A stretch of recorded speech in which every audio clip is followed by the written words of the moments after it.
नमस्कार। क्या आपने कभी सोचा है कि सूरज उगते समय भी लाल दिखाई देता है और डूबते समय भी लाल दिखाई देता है? ऐसा क्यों होता है? चलिए आज समझते हैं, इसके विषय में जानकारी प्राप्त करते हैं।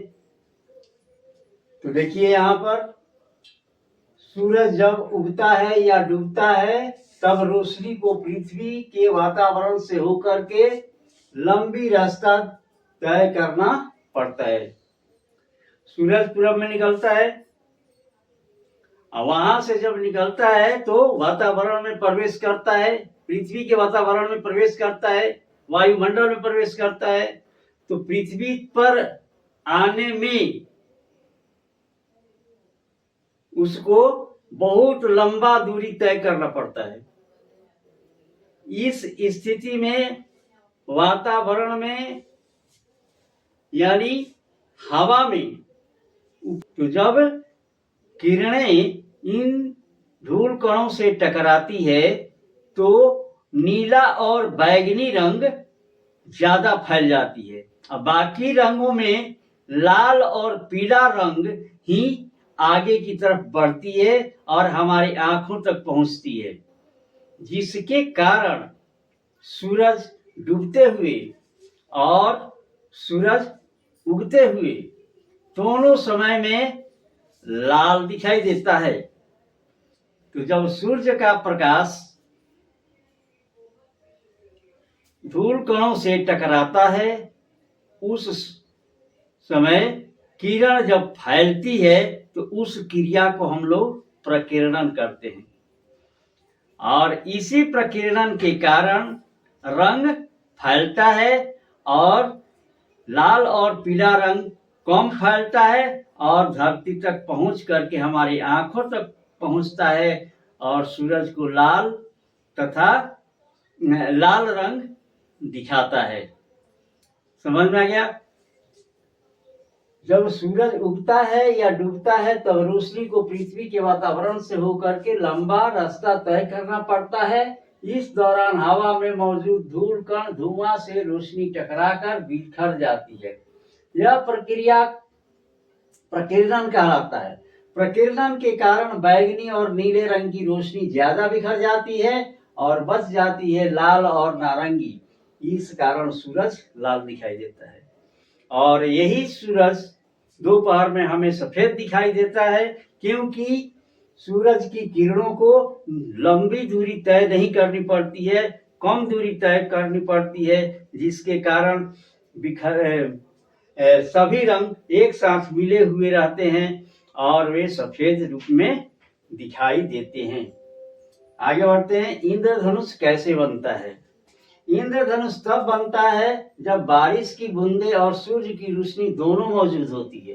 वर्षा के दिनों में ही ज्यादातर इंद्रधनुष बनता है। जब बारिश हो जाती है, खत्म हो जाती है, तो उस समय आसमान में बहुत से बारिश के छोटे छोटे बूंदे जो होते हैं, पानी के छोटे छोटे बूंदे होते हैं, लटके हुए रहते हैं और उनसे प्रकाश टकराती है।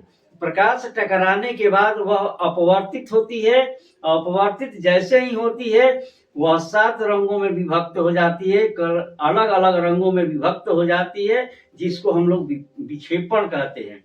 जब वह विक्षेपण होता है तो फिर वही किरण जब अंदर घुसती है, बूंदों के अंदर घुसती है, तो फिर वहां से परावर्तित हो जाती है।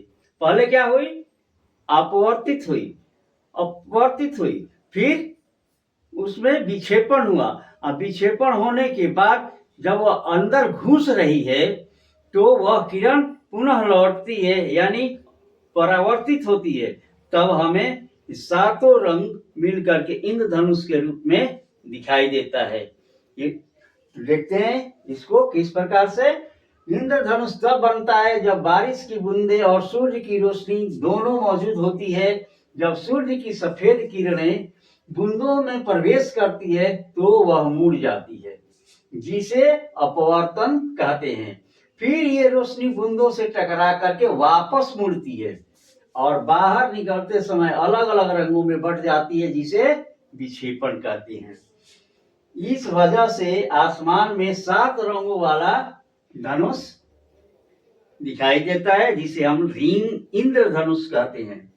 तो हमने आज क्या सीखा? सूरज सुबह और शाम लाल दिखाई देता है, दोपहर में सफेद क्यों दिखाई देता है, और सीखा इंद्रधनुष कैसे बनता है। और इसमें मैंने बताया है अपवर्तन क्रिया, अपवर्तन क्रिया, इसके बाद विक्षेपण बताया है, और बताया है आपको परावर्तन।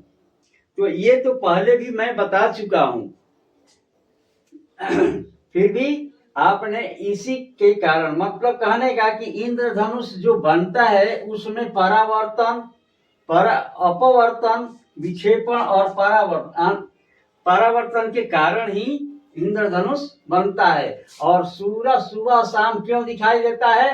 किरणों के फैले के कारण, अर्थात प्रकीर्णन क्रिया के कारण सूर्य सुबह शाम लाल दिखाई देता है। तो ये चीज समझ गए। अब समझते हैं हम लोग रेनबो को, यानी कि इंद्रधनुष को कहते हैं बैनिया पिनाला।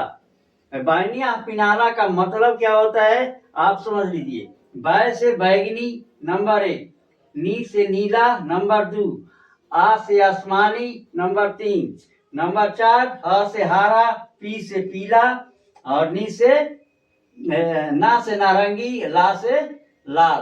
तो इस प्रकार 1 2 3 4 5 6 7 रंगों से बना हुआ है इंद्रधनुष। यदि समाप्त होता है।